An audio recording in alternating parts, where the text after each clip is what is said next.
I'm Dylan. And I'm Kiyan. And this is Trust Your Doctor, that podcast where everything just descends into chaos and then we pretend it didn't happen. Yep. Basically, episode 7 of this serial. So remember how last week we said how this serial was really going well and it ended on a good note. And The end. And that we expected that it would keep on being good. Well, it didn't. Because episode 7. Episode 7. So, it's common practice for there to be Christmas specials, but they decided to put the Christmas special in the middle of the serial. Right, so episode 7 of this serial fell on Christmas, and they were like, wait, many people may not watch this episode, so let's just have some random, still canon storyline that has nothing to do with the rest of this serial. Yeah, it's super humorous and boring. Well, just chaotic. So it begins where episode 6 ended with the doctor like, oh, it's super polluted and stuff. And then he steps outside and it's England. Oh, okay. And then they meet some drunk police officers.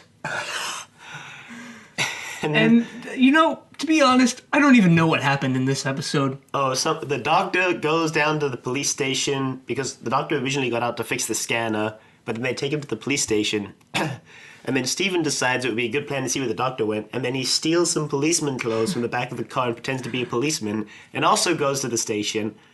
And then at the station, the doctor's complaining that they're like trying to steal his house, which is the TARDIS. And they're like, you live in a police box? What? And then he just willingly tells them that he's a time traveler, even though he's tried to cover it up before. He's like, no, yeah, it travels through time. And they're like, what? Are you insane? And then Steven shows up, pretends to be from the north, some new recruit, and yeah. He comes for the old man, gets confused with another old man, but then he gets the doctor. Meanwhile, Vicky... Sarah, you mean? Sarah. I thought it was Vicky for some reason. Sarah decides, okay, I'm gonna go fix the scanner because they're useless. And she goes outside, and then the drunk police cop's like, yo, just go to the party. Like, stop hanging out outside this sketch police box. Bye now. And she's like, wow, okay. And then the doctor and Steven come back, fix the scanner, go inside, and they all leave. And that's only half the episode. Yeah, really, really boring at this point. I was just like, oh, why does this exist? It was hilarious, though. Even if it was terrible, it was funny. Well, the next part of the episode was just like, why? Why? They materialize, and it looks like ancient or something. Yeah, it looks like ancient, Arabia or whatever. Yeah. They're hanging out with some sort of sheik or whatever. But it turns out to just be a Hollywood set. And there's more than one filming going on, and the doctor gets confused for some professor on Arabian... No, actually, no, they materialize in the logging camp. Oh, right. And then they save the girl from being cut in half, and then the director's like, what the hell, guys? And then they're like, whoa, we didn't know this was a movie set, okay, we'll leave then. And then they get caught up in Arabia, and the doctor gets confused. Sarah climbs into a sarcophagus. Why does she do that? Why? And then Steven and the doctor end up in the changing room, and then the doctor gets confused as a professor, and then they think Steven is like an extra. Then there's a humorous scene where the policeman's chasing Steven, and they come back on screen and Steven's chasing the policeman. By policeman, I mean some guy in a police costume. And I'd just like to say that since this was a reconstruction, all we basically had to go by was the audio, which in this particular episode was just absolute chaos. It was yelling. It sounded like dozens of people talking at the same time. At some point, the doctor ends up back at the TARDIS, and he's talking to some guy who's like, I want to be a singer, but who's going to be a singer with a name like Bing Crosby? And then he walks away, and the doctor's just like, And then they somehow all end up back in the TARDIS, and then the doctor breaks the fourth wall. Yep. He turns to face the audience and says, wishes us a Merry Christmas. And then it ends. And that was the 7th episode of the Daleks Master Plan. Chaos. Absolute chaos. Any enjoyment I would have gotten out of this was, I guess, muted by the fact that the placement was just terrible. Like, it totally breaks the tension of this serial. And it would have been better if this didn't even exist. Yep. No argument. Yeah. So then we get to episode 8. And this is where it kind of starts to get better. Yeah, kind of. At least. Kind of. It gets back to the plot. Yeah. What happens in episode 8? I completely forgot, because all I remember from that day is the chaos that was episode 7. Well, the Daleks find out that the Terranium the Doctor gave them is fake. So... Right. So they're like, Mavic Chen. What the heck, Mavic Chen? You're coming with us, yo. We're gonna go get that Terranium back. But then Mavic Chen's like, what? It wasn't me. It must have been the Doctor. And then they kill another one of the Alliance members for no reason. Yeah, he was in some chamber to test the time destructor, and it doesn't work, and that's how they find out it's fake. And then the dog's like, you know what, just kill him anyway. So they did. Yeah, so this guy named Trantis dies. He had his 3 seconds of screen time. And then he died. But then the Doctor and friends land on a cricket pitch. Yeah. Well, they find out there's a ship following them first. Right. And they're like, what? And they're like, we need to lose it, so they land in a cricket pitch. And then there's another humorous scene where it's just showing the commentators for the match, and they're just talking about the match, and like, oh, this is unprecedented. There appears to be a police box in the middle of the field now. I'm going to check the rules to see if this has ever happened before. They're just completely unfazed by it. They're like talking about how the players have to deal with it. They're like, yeah, there's going to be an interesting problem here. The players are going to have to play around the police box. And then, like, the guy's just... One of the guys looking to see if it's in the rule book, the other guy's watching, and it just disappears, and he sees it disappear, and he's like, well, Bill, it looks like the police box has disappeared off the field. The game can now continue. England needs to score 42 runs. Like 20 runs in the next 42 minutes now. Because they were talking about the time delay, because they didn't think England was going to be able to win in 45 minutes. Like, it might take about 15 minutes to get this police box off the field. How do you think that's going to affect England's game? Just like, oh, okay. Yep. And then they land on a volcano. And thing. Last week we were talking about how we didn't think there was a lot of filler or stretched out content in this serial, and just based on episodes 7 and 8, there actually does start to be a lot. Yeah, the monk shows up. Yep. He fixed his TARDIS, and he wants to get revenge. So he also lands on the volcano planet. Meanwhile, the Daleks like, let's launch a time machine and go get the Doctor. Because we still have those. And they send Chen along, and they're like, all right, let's go. And then the monk confronts the Doctor, telling him how he locked him out of his TARDIS. But the Doctor's like, oh, did you? Haha, no you didn't. And he goes, and it's like, oh, he locked us out of the TARDIS, guys. But then he uses his ring that can open the door. The magic ring we talked about before. And... Magic plot device. Then they leave. And the monk is like, what? Curses! No.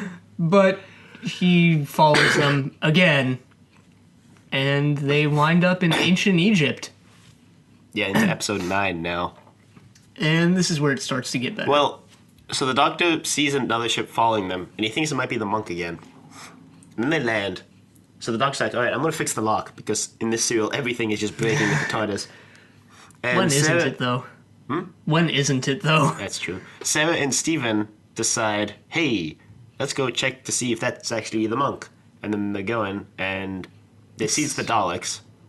And they're like, oh. And then they get captured by Egyptians. We're about to see the biggest massacre in Doctor Who so far coming up soon. But, so then the monk also lands. And his TARDIS can actually disguise itself, so it disguises as a giant block of stone. Right, and then how does the doctor figure out that...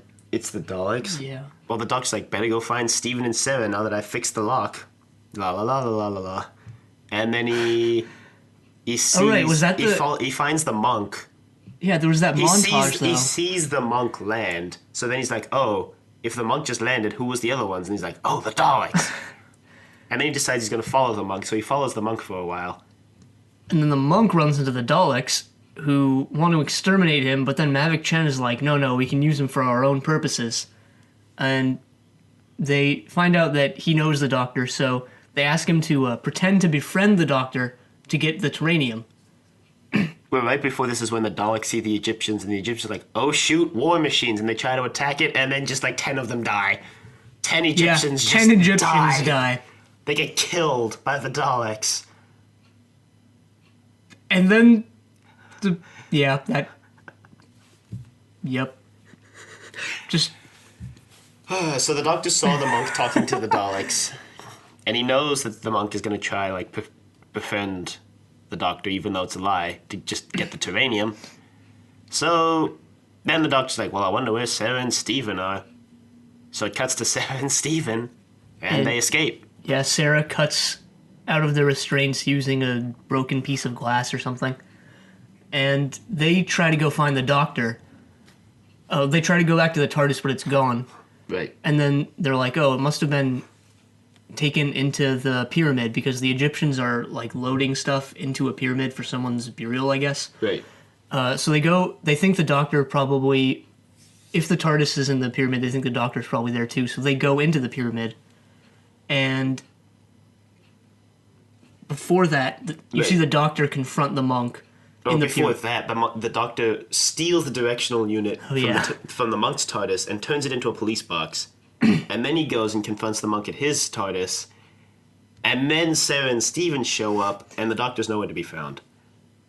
Then a mummy climbs out of a sarcophagus, and like, that episode ends. And then now we're into episode 10. Where we find out that the mummy is just the monk. So he tells them that... the monk tells Sarah and Steven that he wants to ask the Doctor for forgiveness, but the Doctor's nowhere to be found. And Steven is skeptical since he's had dealings with the monk before. And Sarah hasn't. So she's like, well, maybe he's telling the truth. And Steven's like, no. But either way, they accompany each other out of the pyramid, and then they run into the Daleks. And the monk is like, look at these hostages I brought for you. And then Steven's like, yep, I told you. And then they get captured. And then in the Dalek time machine, the monk's like, that was quick thinking by me, wasn't it? And Steven's like, we don't need any more of your quick thinking, monk. You're just going to get us killed. So at first they're going to kill them. But then Mavic Chen convinces the Daleks to use them as a bargaining tool to get the Terranium back from the Doctor. And to be honest, I think Mavic Chen and the Daleks make a pretty good team. Aside from Mavic Chen's power hungriness, like, the Daleks are so quick to exterminate everything and just use force to try and get their own way, but Mavic Chen is a bit more cunning, and he really helps the Daleks achieve what they want to achieve this serial. But I feel like if they just exterminated everything in ancient Egypt, they would have got the Terranium way quicker. Yeah, their alliance eventually leads to their downfall, but it could have worked out. I think it could have worked out. I think that if the Daleks had just killed everyone off, the Doctor would have been like, I wonder where they are, and then run into the Daleks, and then he would have been captured. I mean, for some reason, during this whole serial, you're not allowed to fire at someone who's holding the Terranium. I guess because it would blow up and destroy it? I don't know. Yeah. But it's like a key plot point. There's some other discrepancies about the Terranium that happen later, but anyway, Mavic Chen uses a giant loudspeaker because they don't know where the Doctor is, and he hasn't shown up for a long time at this point. So we were like, where's the Doctor? But Mavic Chen asks the Doctor over a giant loudspeaker to return the Terranium because they've got hostages. And then the Egyptians are like, it's the voice of God. Well, one of them is, and the other one's like, no, that's the war machines, yo. So the doctor does agree to return the Terranium for Sarah and Steven. And he asks it to be done on his terms. Again. Yeah, and they listen again. Every time. Even though the doctor actually holds no power in this position. They could have just been like, nope, return the Terranium or we're killing your companions. But they don't, so they do the meet in front of the TARDIS, like the doctor asked. But no, in front of the temple. Temple. And he tries to like capture Mavic Chen, but fails because the Egyptians show up. And then a bunch more Egyptians die. Yeah, part of that 10 was now and part of the 10 was earlier, but 10 Egyptians die. Genocide. And the doctor, Sarah, and Steven get to the TARDIS, and he's like, I had to give them the Terranium. I tried to capture Mavic Chen, but I failed. And they're like, well, we can like go back to Kembla's like, nah, directional unit's broken, yo. But I do have this one from the monk's TARDIS we can try. Yes, the doctor stole the monk's directional unit. So now they can know where they're going, but... Well, they plug it in. But that kind of fails. They plug it in, the screen goes all white, and you think they've died. And then episode 10... Right, because the doctor's like, it'll either work or explode and kill us all. Worth it. 10 out of 10. So, in the next episode, I think this is in the next episode, Yeah, you we're see in the 11 monk. now. You see the monk. No, that was at the end of 10. Oh. Right before they activate the directional unit. And he just... Oh, right. So you see the monk get back to his TARDIS because he's being pursued by the Daleks. Right. And he leaves, and he winds up on an unknown planet, and he's like, what? My directional unit is missing. Curse you, Doctor! And then he never shows up again. Ever. He's done. Which is a shame. I thought he was a pretty good... Presumably he's still wandering the universe, looking for a directional unit. Should bring him back in the reboot. He shows up in the audio dramas. He faces off against the 8th Doctor. Right. I don't know, they replaced the monk with an equally similar character named the Master, also a Time Lord and also a nemesis of the Doctor, but way longer lived. But anyway, on to episode 11. They think the directional unit has just blown itself out and they're dead. The Doctor's like, well, scanner's still broke for some reason. Well, no, like, it looks like Kemble. They're like, might be Kemble. They go outside. And it is Kemble. And they're like, oh, I guess the TARDIS traveled before the directional unit exploded, so we're on Kemble. Like, yep. Which, honestly, was just a plot device to get them back to Kemble, but not have them know where they're going in any future serial. I think it would have been funny if they'd accidentally taken the monk's TARDIS. Yeah. And then the whole rest of the series was actually in the monk's TARDIS and the camouflage circuit was working all the time. They just never changed. But that's not what happened, so that's sad. So they decide to try and get to the city, the Dalek city on Kemble, because they're on Kemble now. Right. So they're walking through the jungle, and then Steven and Sarah are like, wait, where's the Doctor? Again. He just leaves, I guess, and he doesn't show up for, like, a long time, actually. Then he shows up and it's all like, a boss, and just ends the serial in 5 minutes. Yeah. But anyway, in the city, we see that Mavic Chen and the Daleks have returned. With the Terranium. And they have a galactic council, and Mavic Chen claims that he's now the ruler of the council, and then the Daleks leave and lock them all in a cell. Because they were planning on killing all their allies anyway. So they just needed the Terranium. So Steven and Sarah get to the city. They think the Doctor's there, and so begins a long, long conversation between Steven and Sarah about where the Doctor is, and it's just them second-guessing themselves and making assumptions. And I'm like, what? Was this just filler dialogue? Sarah's like, the Doctor's probably here, and Steven's like, yeah, he's probably here. And then Sarah's like, well, I don't see any Daleks, so maybe the Doctor's not here. And Steven's like, no, definitely here. Then Sarah's like, where is everyone? And then they're like, let's lock ourselves in the Dalek time machine, and that'll make the Daleks have to bring us the Doctor. So they do that. Well, they announce over a speaker system that They're going to do that. they're going to do that and that they need the Doctor brought to them right then and there. But the Doctor's not even there, nor are the Daleks. So from their cell, the Galactic Alliance somehow answers their message. It was their one phone call. Oh, Your right. one phone call. Right, yeah. Let's just call the reception area of the prison. So they ask them to, they ask Sarah and Steven to free them because the Daleks have betrayed them, and now they have a common enemy. And then Marvick Chen, it's like, yeah, thanks, Sarah, for coming back for me. You're the best. I'll get you a promotion or something. Thanks, yo. And then Sarah's like, what the heck, Chen? What the heck? You're You're dumb. okay. You're a joke. So they let the Alliance go back to their planets to warn their peeps. their people and their armies that the Daleks are about to take over the universe. Right. And they watch the ships take off, but Mavic Chen's explodes. So they're like, well, guess he's dead. And they worry that Earth isn't going to get the message. So, like, better get back to the TARDIS, hope the Doctor's there, gotta go back to Earth.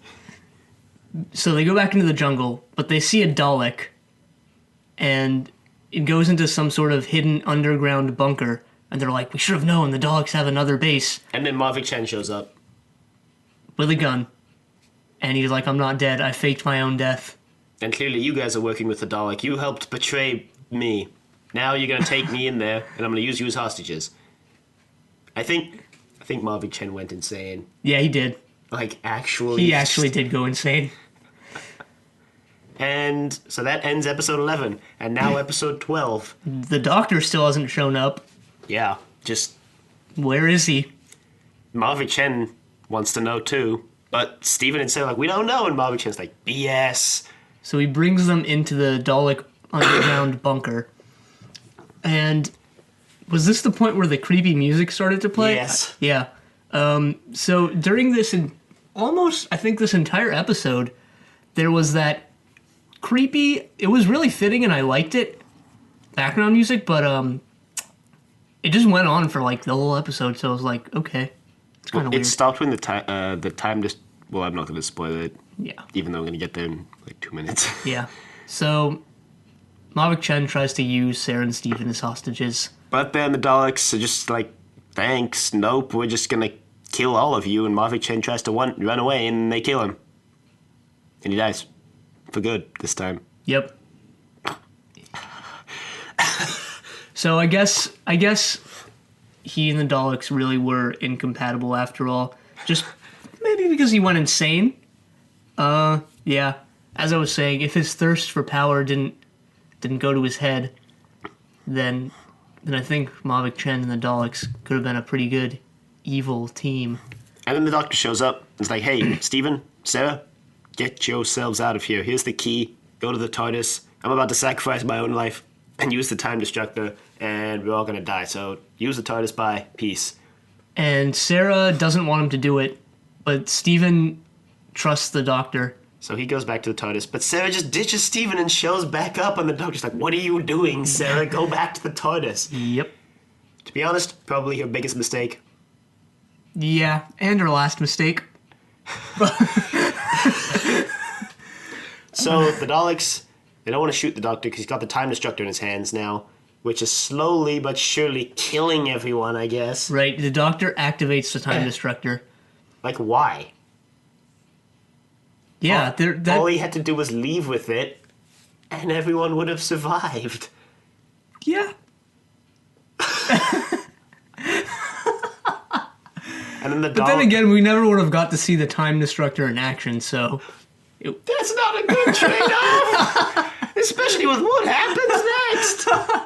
So the Doctor and Sarah slowly make their way back to the TARDIS with the time destructor in tow. And it's just slowly aging them and And the planet. killing everything in its wake. And there's no off switch. Right, the doctor... Who designs a device like that without an off switch? Yes, the doctor's like, yeah, you actually can't turn this off until the terranium runs out. We have to get into the TARDIS to neutralize it. And the Daleks show up while chasing them, and then the planet gets turned into a desert. Right, it kills all the foliage, it kills the Daleks, and it's slowly killing the Doctor and Sarah.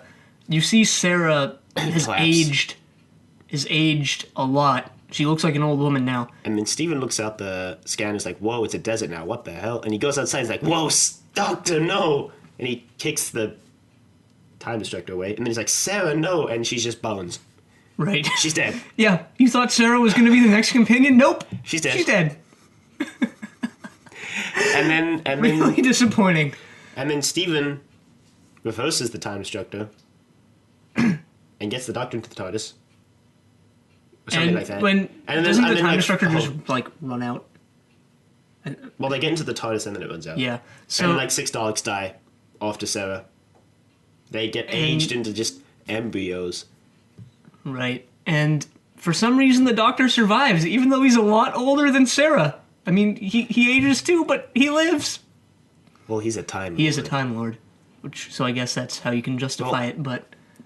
Supposedly, he ages 100 years thanks to the time destructor, which is sometimes used as an explanation for why he kind of collapses and regenerates when he does, instead of later. Yeah, it makes sense. But... Noble sacrifice. Shortly after the time destructor... I keep saying it wrong. The time destructor. No, but it switches itself off, because I guess the terranium ran out. And then the Doctor and Steven decide to go outside again. And they're like, what? I think they did, at that point they just write off everything that just happened, like, well, that just happened. And then they get in the TARDIS and just kind of leave. And that's where it ends. So, that last scene really begs the question, what were the Daleks actually going to use the time destructor for? I mean, once you turn it on, you can't turn it off. You can only use it on one planet. How are they going to conquer the universe with it? How big is its effect area? Maybe they had a device that could, like, concentrate the time destructor into a beam, and then just beam it at planets, like, Death Star-like. But you can't turn it off. Well, that's true. They'd have to, like, maneuver the beam all around the universe. Yeah, if there's one major plot hole in the Daleks' plan, it's they didn't put an off switch on the freaking time destructor. I mean, were they just planning on waiting 50 more years to gather more terranium to conquer another planet? Was this a 1,000-year plan on their part? Like, what? What seemed like such a good plan for the whole serial when you didn't know what the time destructor was turns out to be actually completely terrible. Honestly, the worst plan the Daleks have ever had. Well, I don't know. There's one in the future of this series that is... I haven't seen it, but it's ridiculous in concept. And I think you know which one I'm talking about. Is it in the classic or the reboot? You know what I'm talking about. The one in the reboot where they, I don't want to say it. Really confused. Tell me later. Yes, I'll tell you later. But, I mean, they had some pretty convoluted plans in the reboot. Not gonna lie. The reboot just sounds convoluted, not gonna lie. But it's amazing. So... Sarah retrospective? I mean, we did one for Katarina. I guess, and I think Sarah was around for longer than Katarina, actually. Even though they both died shortly after they joined. Well, let's see, Katarina had, 5 episodes? Because she died in episode 4, right? Yeah. She died in episode 5, something like that. She was like one episode of the previous serial, and 4 in this 10 one. minutes of the previous serial. True. And then Sarah was here for at least 6. So yeah, Sarah was here longer than Katarina. And I just want to say, Steven has witnessed the crappiest write-outs of other companions with the Doctor. Like, Vicky just left, and no one and cared. Katarina and Sarah die. If I was Steven, I'd just be like, Doctor, what is going on? Well, I think he does do I was reading Sarah's know, page, and yes, like, I know what Steven he does. confronts the doctor. I was like, oh great, now I just spoiled something for myself. Yes, yeah, I know exactly what he does actually because I accidentally spoiled it, but I'm not going to say He just anything. kills the doctor, right? And he's like, Yes, that's when the doctor regenerates. Of course, no. that would be the worst way for the doctor to go out, to have a companion turn on him and kill him. But yes, Sarah had a surprising amount of character development for 7 episodes. I actually think she joined episode 5 of the serial. Yeah, I would have liked if she was a companion. She and Brett could have joined as companions, and that would have been a pretty good team. You know, the doctor. And it would have been an Steven, interesting Sarah, dynamic Brett. considering the brother and sister. Yeah. That could have been explored too. But no, they both died. One by another's hands. Yeah.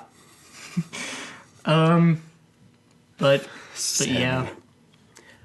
You realize if Sarah had just trusted the doctor, she wouldn't be dead. Right. This could have happened to Ian. I mean, Ian, like, always was against the doctor, but he still in the end trusted the doctor. But that could have been Ian right there. Right. I still think you can't blame any of the companions who are new to traveling with the doctor for not trusting his plans because they're so outrageous. Right. But I mean, in this case, she should have just taken Steven's word and trusted the doctor. And it ended up being a fatal error on her part. Yep. So there was a lot of cool aliens in this serial that we probably will never see again, but they were pretty cool. Yeah. There was that one dude who was all white with the black spots, and there was Trantius. There was Giron, who he wrote down died, but didn't mention in our explanation where he died. Oh yeah, Mavic Chen killed him when he was like, now I'm the ruler of this council. Oh, and everyone's like, no, and so he just kills Giron. Right. Was Giron the guy that looked like he had seaweed hanging off of his face? No, that was Trantius. Oh yeah. Trantis. I don't know. Galactic Council. There was Zephon, who just wore a hood. Oh, yeah. Who we never saw. I think he had webbed feet. So we could talk about There were the Vizians. They looked really cool. No, they were invisible. So we could talk about the overarching storyline from this to the beginning of season 3. With what was the beginning of season 3? It was pretty bad series. It was Galaxy 4. It was Galaxy 4 / Mission to the Unknown. It was Galaxy 4 Mission to the Unknown. The Trojan one that I like to call the Trojans, but that's not its name. And it was the Mythmakers. Right, the Mythmakers. Such a convoluted name. Yeah, actually that kind of ties into how the episode names are becoming less and less relevant to what actually goes on in the episodes. Well, they were relevant before because they were names assigned later. Because like for season 1, they didn't give any episodes individual names. They were all just titled with the serial name. Yeah. So they could assign names to those episodes later that were relevant. Whereas for these, they like assigned them while they were filming them. The Golden Death. The escape switch. Volcano. Well, Volcano. Volcano made sense, but it was a really boring title. The Christmas one was titled The Feast of Stephen, which was confusing. Yeah. I thought they were going to meet cannibals and they were going to eat Stephen, and that's how he was getting written out. That would have been a cool way to go out. No, Stephen. No, actually, that'd be pretty terrible. That'd be pretty terrible. Stephen lives to see another day. But in this serial. Yes. But yeah, what were we saying? Overarching storyline. Right. Episode titles. Things so, like that. As far as the overarching storyline goes, or went, as I think we've mentioned this before, but I thought Mission to the Unknown and the Mythmakers should have been switched. Maybe. They could have been. They could have been. But I feel like, considering this is going to be such a long serial, and they probably knew that, they probably aired Mission to the Unknown earlier to get more people hyped up, A, and B, so that it wasn't a 13-episode serial, and rather it was a 12-episode serial. Possibly. I mean, if they wanted to go that route, they could have put the Mythmakers in the middle, where the Feast of Stephen ended up, because the storyline just breaks there. But then they would have had to use Vicky in the beginning of the serial, and not in the second half. They ended up just writing this. Well, season 3 has been ordered in just kind of a weird way so far, in my opinion. A little bit. And this serial, in particular, I thought started out really strong, had a really good first 6 episodes, and then just kind of fell flat after that. Well, I mean, it got strong. better. It got, I liked the final 2 it episodes. got good at the end. It did definitely get good at the end. But that tension break with episodes 7 and 8, I mean, 7 obviously It was just... mainly 7's fault, because I feel like episode 8 was them trying to rebuild the tension that they had lost in episode 7, and if they didn't have episode 7, then they wouldn't have had to rebuild the tension. Right, but... And episode 8 could have been way better if they didn't have episode 7. Right, I mean, they probably should have just gone on hiatus for Christmas if they thought people weren't going to watch it. But the reason I ended up liking the direction episode 8 went in, but I didn't like it while we were watching it, because I knew the monk was going to return in that episode. Right. But I didn't know he was going to follow them for the next couple of episodes, so I thought he was just going to be like a one-off thing on the volcano planet. Right, you mentioned when we watched it, you're like, wow, it feels like they just shoehorned in the monk. But then he became a major plot point in the next 2 episodes. So I was okay with it, but while watching episode 8, I was like, wow. Well, I mean, sad thing is they never bring the monk back. I mean, with the Daleks, he could be pretty powerful, sort of like Marvin Chen was with the Daleks. But if you can imagine the monk, and he is crazy, insane, I don't really care what happens to anybody plans. Right, he's that like... would be a formidable enemy for the Doctor. Which That's is sad true. that the monk is not coming back. He was pretty good. Well, we might listen to the audio dramas, so... So we might see him again. Well, we won't see him. We might hear him again, I guess. Well, a different actor portraying him. A different actor portraying another regeneration of him, I guess, would be the correct... I don't know. This gets really confusing really quickly, doesn't it?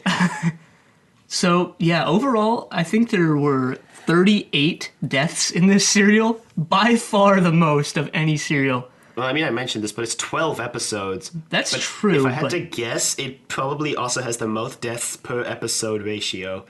I mean, Yeah, 38 like divided 10 by 12. Egyptians. 38 divided by 12 is 3. About 3.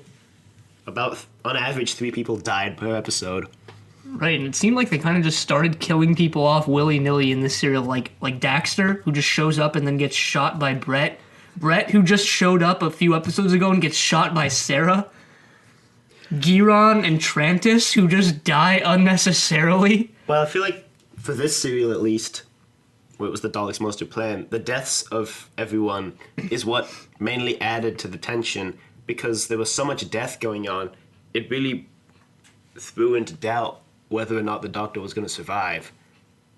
Just considering how everyone in this serial seemed to have a complete disregard for any life. I guess that's true, and you know, even though you usually would go into a serial thinking that the Doctor and his companions are going to make it out okay, not even his companions were safe this time. Right. As we saw when both Katerina and Sarah died. I mean, and further, the deaths also develop a key point in the Doctor's character that survives through all his regenerations from this point on, is that he's absolutely against death. He will do anything to save anybody. The Eighth Doctor, apparently in the audio dramas, is like major pacifist. But I feel like that this serial was instrumental in developing that character aspect. Because, I mean, how can you like your hero if he just goes around killing people? I mean, then he's an anti-hero, and I guess some people would think that's cool, but... Yeah, but I guess that all started when Brett was eager to kill off Katerina by opening the airlock, and the doctor was against it, and then that just evolved as one of his major character aspects. Right. Which endears you to the Doctor even more, I think. As you said. And, you know, I'm gonna be pretty sad when the Doctor regenerates. You know, I've grown attached to the first Doctor. Yeah, I've grown attached to the first Doctor. I remember at the end of season 1, we both kind of... Well, you said that Ian was definitely your favorite character, even including the Doctor. And I was kind of on the fence, but I was leaning towards Ian a lot. And, you know, at this point, I think the Doctor's my favorite character now. Just after what we've seen in season 2 and so far in season 3 of him. Right. He's just had some really crazy and awesome plans. Yeah, he's I mean, the reason I like him so much is because in the reboot, like, all the doctors are kind of young.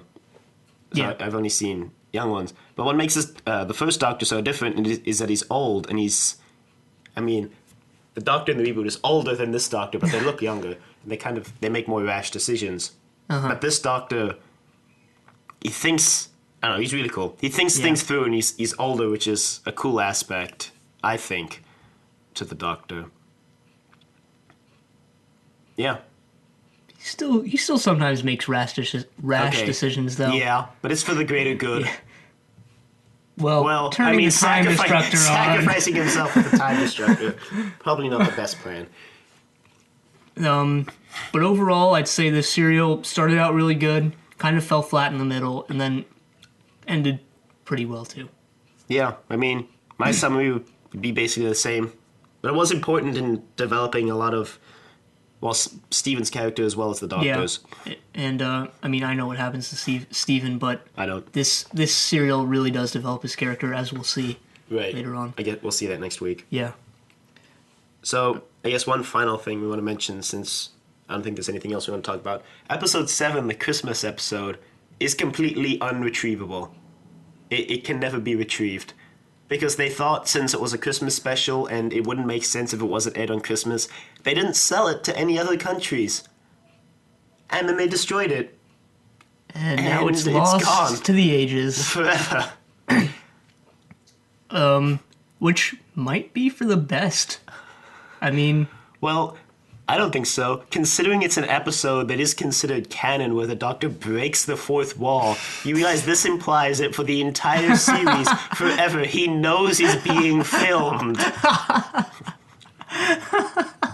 I guess you can disregard that one line. If there had to be one line in the entire show ever that I would disregard, it would be that one. But yeah. Maybe it's for the better. No, I kind of do want to see what's happening when we just have those still shots and like 12 people are talking at once and you have no idea what was going on. Maybe the video footage of that would have cleared things up a bit. Yeah, well, I feel like there was a lot of physical humor in that episode because of the movie set going on with the police station. Side note, Peter Probst does a really good northern accent. Yeah. And yeah, I think that's all we wanted to mention. Yeah, I think that's all we wanted to mention. Email us. Again, no emails. Again. Oh.